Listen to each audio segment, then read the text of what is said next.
He calls for the instructor, expressing his desire to see instructor Ho Jin Chang immediately. Lim Pyong asks what he plans to say, suggesting that he wash up first.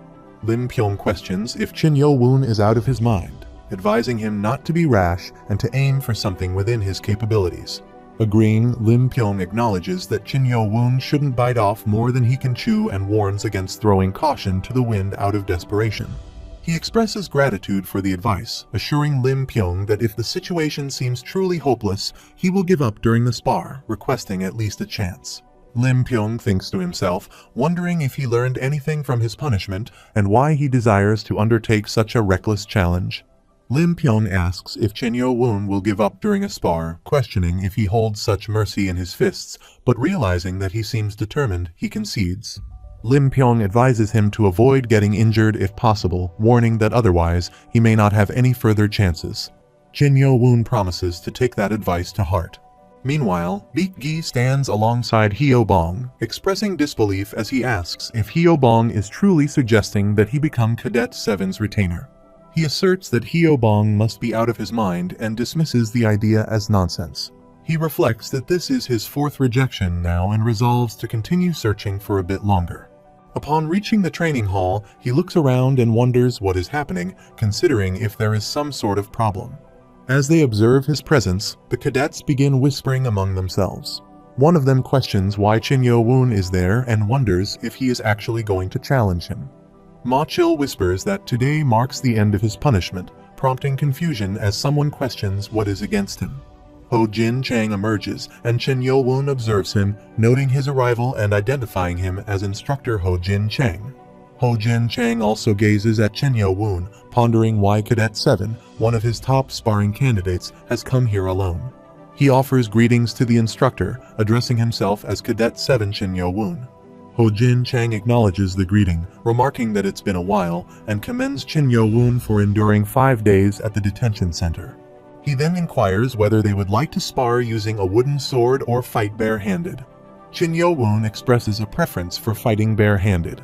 Ho Jin Chang agrees, saying, "Alright, let's start right away." As they prepare for the fight, he acknowledges it as a challenge. The other cadets observe them, impressed by Chin Yo Woon's strong fighting spirit. Oh Jong remarks that Cadet 7 won't be able to defeat him, noting that even Cadet 5 conceded to him. Chin Yo Woon reflects that he has lost a lot from his punishment and realizes that in order to gain the support of the cadets, he needs to change the narrative. Ho Jin Chang urges him to make the first move, inviting him to attack. He believes that in the demonic cult where power is paramount, this is the most effective strategy, and he simply needs to demonstrate his skills. He expresses eagerness to learn from Ho Jin Chang. Using his aura, he swiftly approaches Ho Jin Chang, who observes him and thinks that he's fast, but he has already fully analyzed his blade techniques. They exchange attacks, with Ho Jin Chang realizing that he used a sword technique instead of a blade technique. As they continue to clash, Ho Jin Chang realizes that he is nullifying the fifth sword technique movement by movement, and he notes that Chin Yo Woon is not simply reacting quickly, but he's executing his moves skillfully at this pace. Ho Jin Chang acknowledges Chin Yo Woon's proficiency, noting that he can perform sword techniques of this level. He decides to increase the difficulty a bit and executes the 7 Demon Swords 4 techniques using simultaneous release. Some cadets observe them, and one of them comments that from the first sword to the fourth sword, Chin Yo Woon performed them simultaneously, creating various combinations, demonstrating the mastery of a martial artist. He then employs the heavenly demonic sword art, shocking all the cadets, who inquire about the technique. As they continue to engage in combat, he realizes the greatness of the sword technique, understanding that it's not something he can simply block. He prepares his defensive Kai and launches an attack. Ho Jin Chang maneuvers away, and Chin Yo Woon reflects that the encounter unfolded exactly as it did in the augmented reality simulation, confirming the similarity between the 7 Demon Sword and the destructive sword technique. Ho Jin Chang also activates his full power aura, prompting Chin Yo Woon to reflect that the instructor's fighting spirit hasn't subsided and the duel isn't over yet. He considers it fortunate that he used 10-star Kai to endure the sword technique.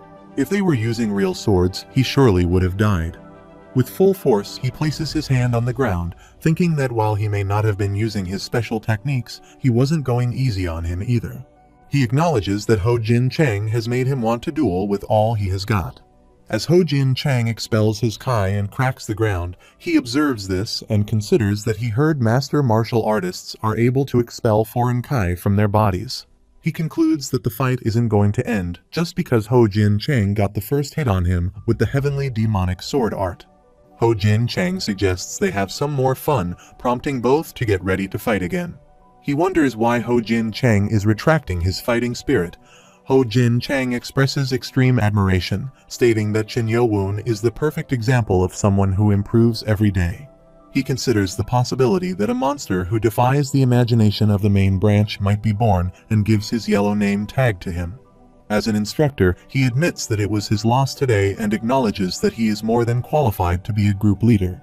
Chen Yo-woon becomes excited and thanks him. One cadet remarks that he really did it. After a while, Ho Jin Chang remarks that he is more than qualified to be a group leader. Chen Yo-woon is surprised to hear this. Hyo Bong exclaims that he really did it and becomes emotional. He mentions they have been waiting for his return. Chen Yo-woon apologizes for making the guys worry. Hyo Bong tells him not to apologize.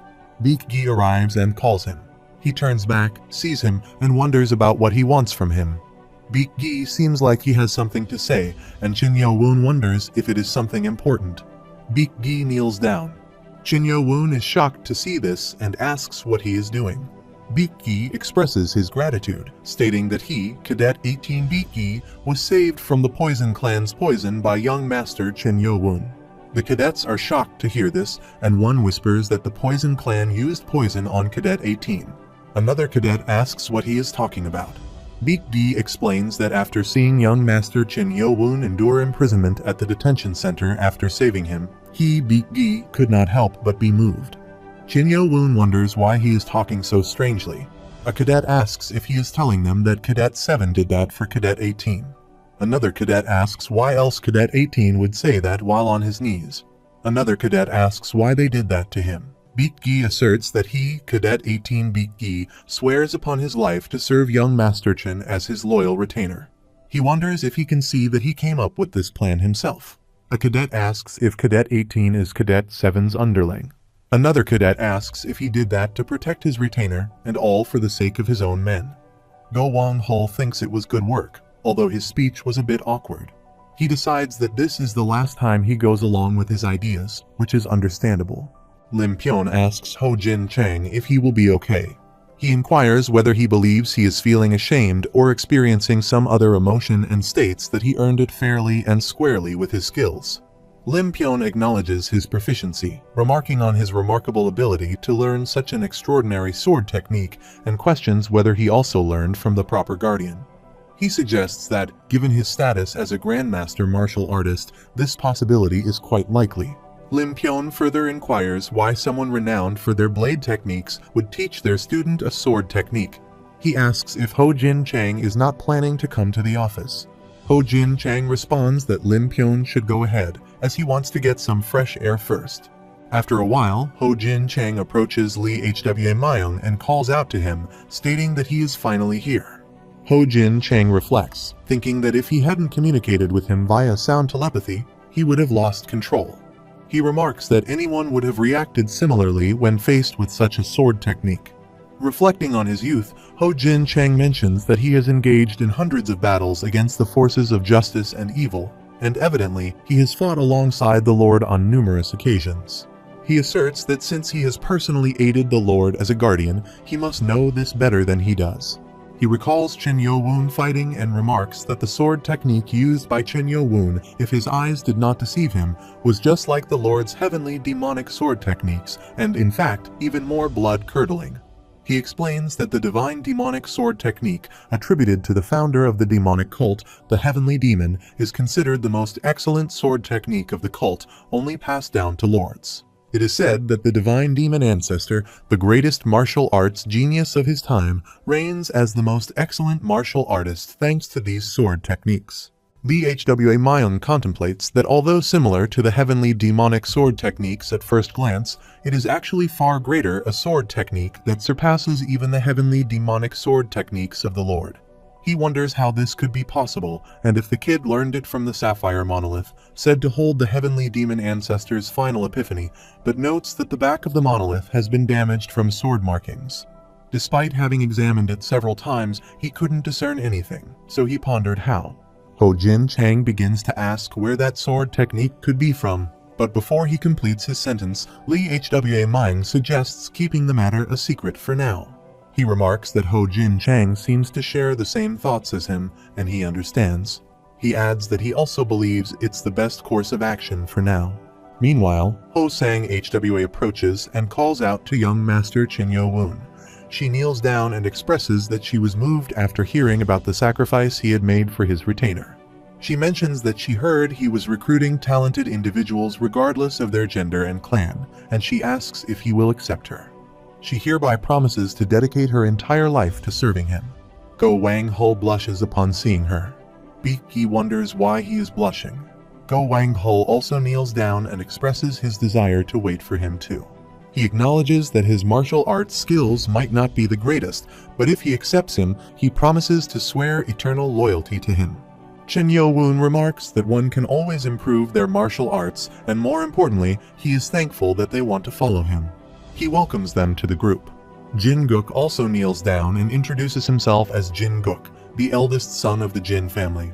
He swears to be Chin Yo Woon's eternal servant and expresses his gratitude. Hyo Bong asks if they are not overdoing it. Beak Gi and Go Wang Ho think they have encountered another Hyo Bong. Go Wang Ho considers the situation to be unfavorable, as they are still 3 people short.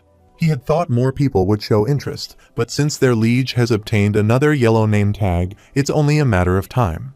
Chin Yo Woon inquires about the whereabouts of the other retainers. Go Wang Ho suggests finding a private place first. After a while, Chin Yo Woon stands in front of his friends and cadets. He acknowledges the absence of Woom Chun and Ho Di Mayon, then expresses gratitude to Ma Chil and Jia Woomin for their efforts in persuading people.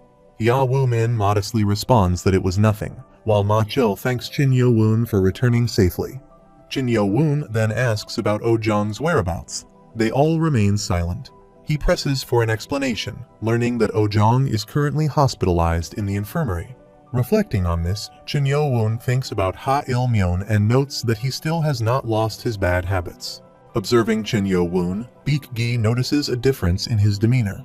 Although he is angry, he keeps his cool and controls his killing intent, unlike before. Beak Gi doubts that Chin Yo Woon will act rashly as he did previously. Go Wang Ho inquires about Chin Yo Woon's intentions.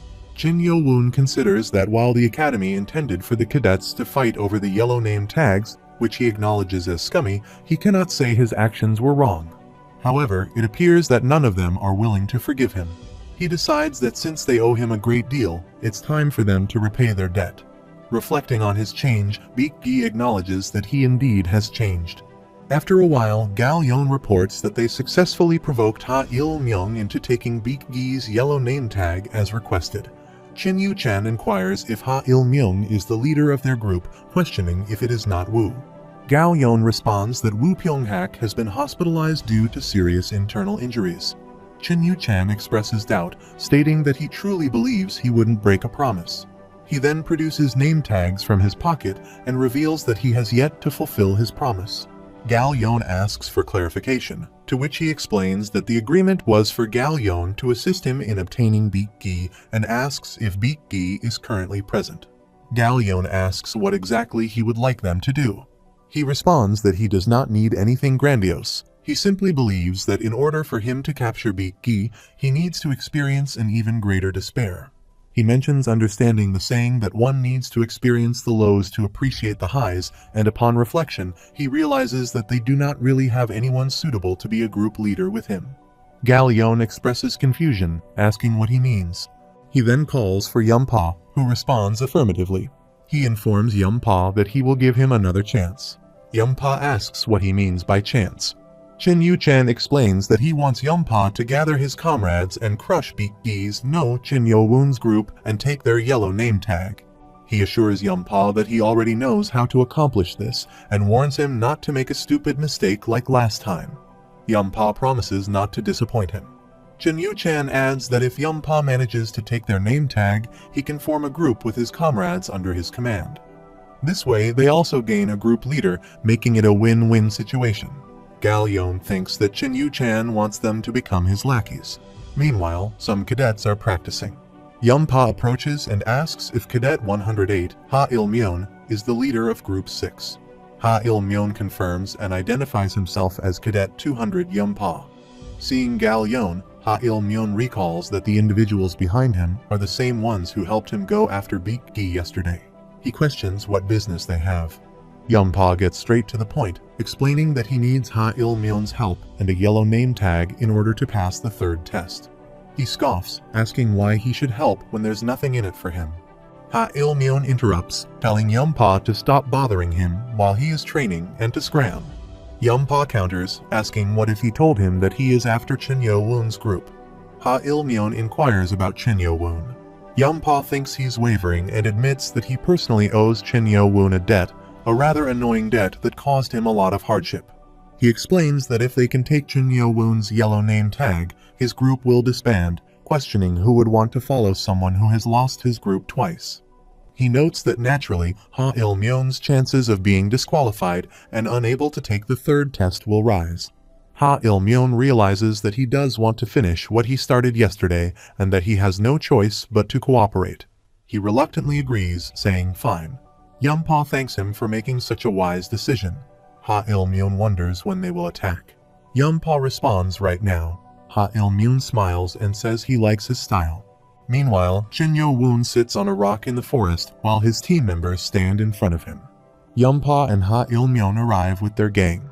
Ha Il-myeon points his sword and remarks that they are quite adept at sneaking around the mountains. Chen Yo-woon stands up and acknowledges that he was about to go look for them anyway, so he appreciates them coming here on their own. Ha Il-myeon questions if he is smiling and if he doesn't understand the seriousness of the situation. Chen Yo-woon retorts that it should be his line. Ha Il-myeon asks what he means. Gal Yon interjects, warning Chen Yo-woon to drop his wooden swords. They all draw their swords. Chen Yo-woon then challenges them, asking who the real idiot is.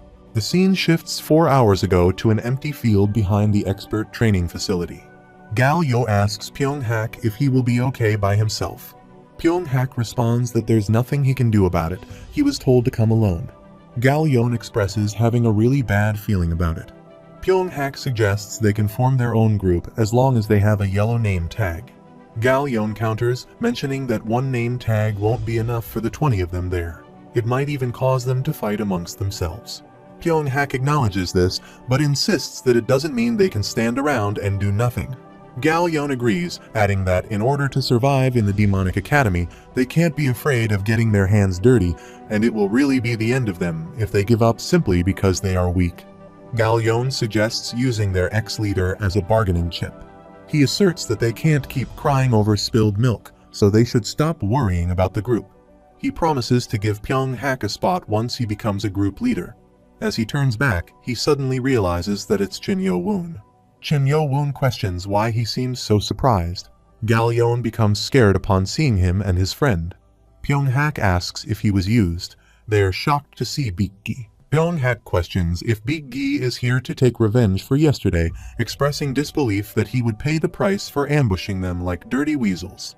A cadet whispers that Beak Gi and even Chen Yo-woon have heard that he will shatter their danchin if they anger him. Another cadet suggests they need to avoid him at all costs, pointing out how many people he has sent to the infirmary. Pyong-hak counters that they outnumber them. Chen Yo-woon remarks that it seems like he is a real idiot for saying something like that in front of him.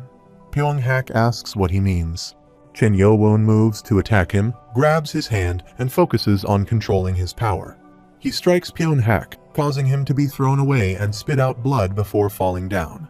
Hyo-bong grabs Gal Yon's shirt and demands to know where the yellow name tag is, the one he took yesterday after breaking all of Oh-jong's fingers. Gal Yon reveals that Cadet 108, Ha Il-myeon, has it. Go Wang-ho remarks that it is as they expected. Chen Yo-woon comments that there's no way that Greedy Weasel would have just let these guys have it. Hyo-bong tries to hit him, but Beak Gi grabs his hand and tells him to stop. Beak Gi says not to stop him, questioning if he is getting sentimental because they are his former group. Beak Gi asks for a moment and then inquires about the earlier deal made over him. Galyeon reveals that the Blade Clan's young master, Chen Yu Chan, instructed them to create a crisis by attacking Beak Gi and taking his yellow name tag. Beak Gi finds it hard to believe. He thought he became indebted to Chen Yu Chan, but now realizes it was all part of his scheme. He asks if he was promised a yellow name tag in return. Galyeon apologizes to Beak Gi, expressing genuine remorse. Beak Gi denounces them all as filthy scumbags. Hyobong slaps him and calls him an underhanded piece of shit, then begins to beat him, vowing to do to Beak Gi what he did to Ojong. Go Wang Hul steps forward, urging them to hold up. He questions their next move. Go Wang Hul suggests that if they think just beating up one guy is enough, they should trust him. They can bait out all of them. He inquires if they really believe in young master Chen Yu Chan's words. Galyeon asks what he means by that. He questions if he really thinks he will give these guys a yellow name tag. Galyeon explains that the young master made a promise to them.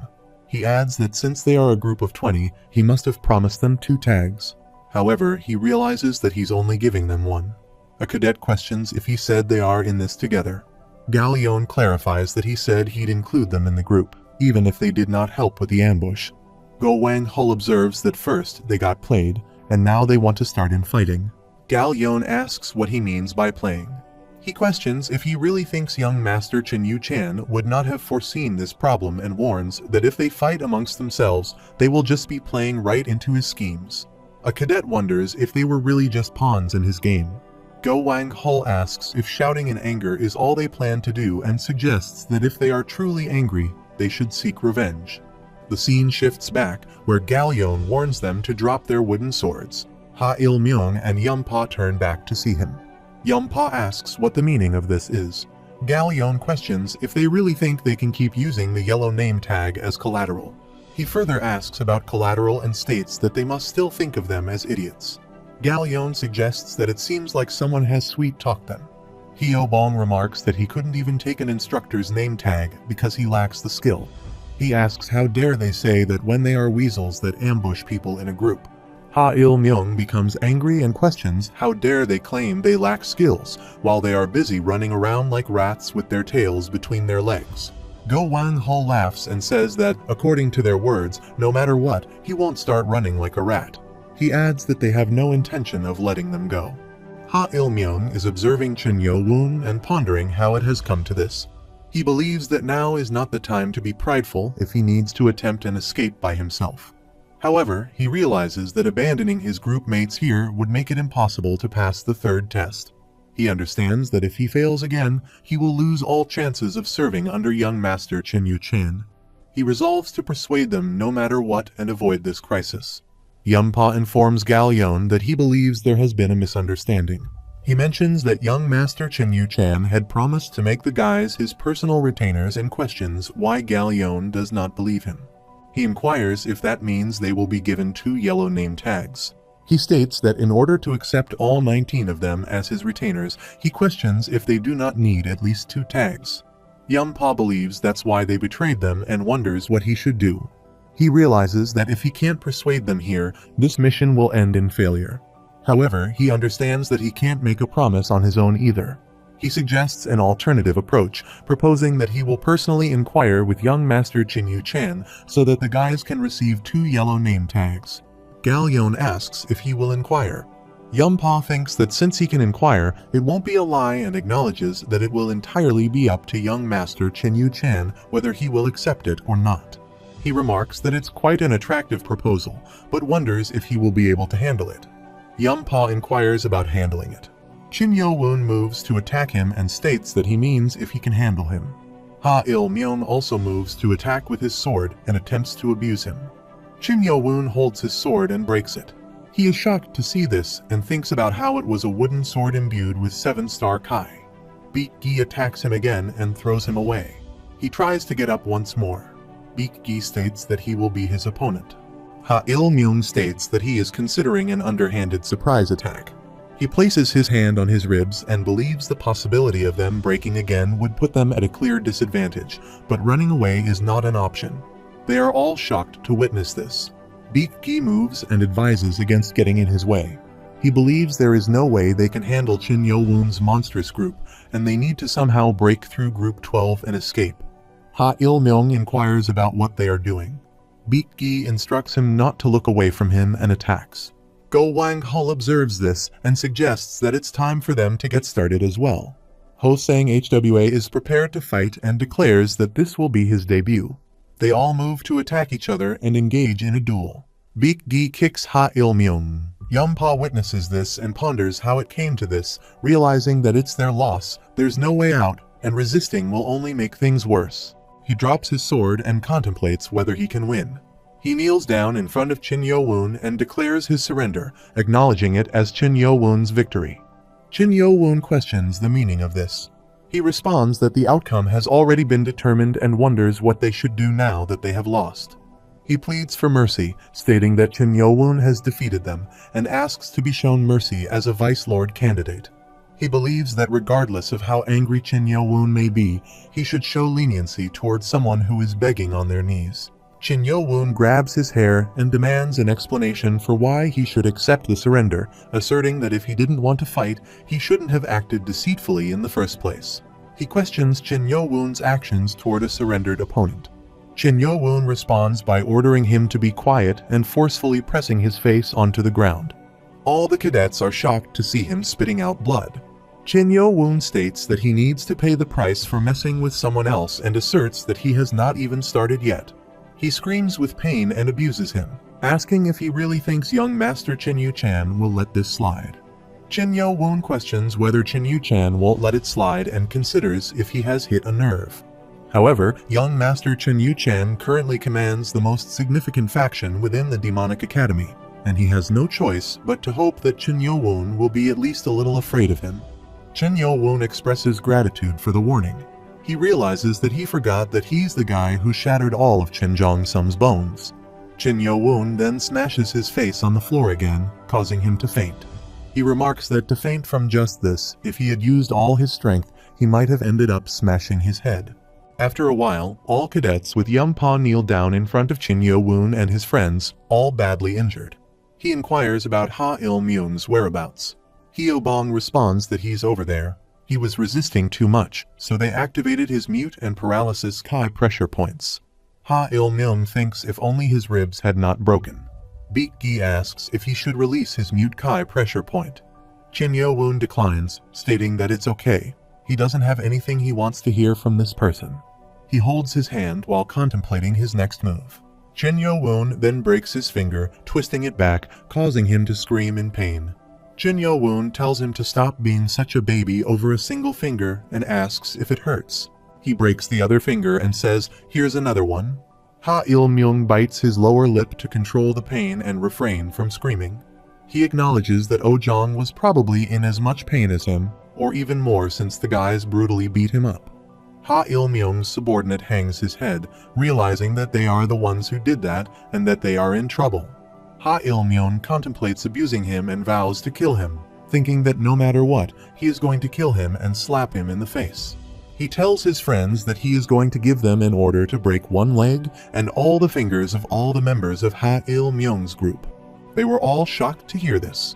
Gal Yon thinks if they had allowed Yum-pa to sweet-talk them earlier, they probably would have met the same fate. They all say yes. Ha Il-myung's veins start popping out, his eyes become red, and he transforms into a monster and moves to attack Chin Yo-woon. Hyo-bong notices him and calls Chin Yo-woon. Meanwhile, Chin Yu-chan is practicing with his fellow cadets. They are all tired.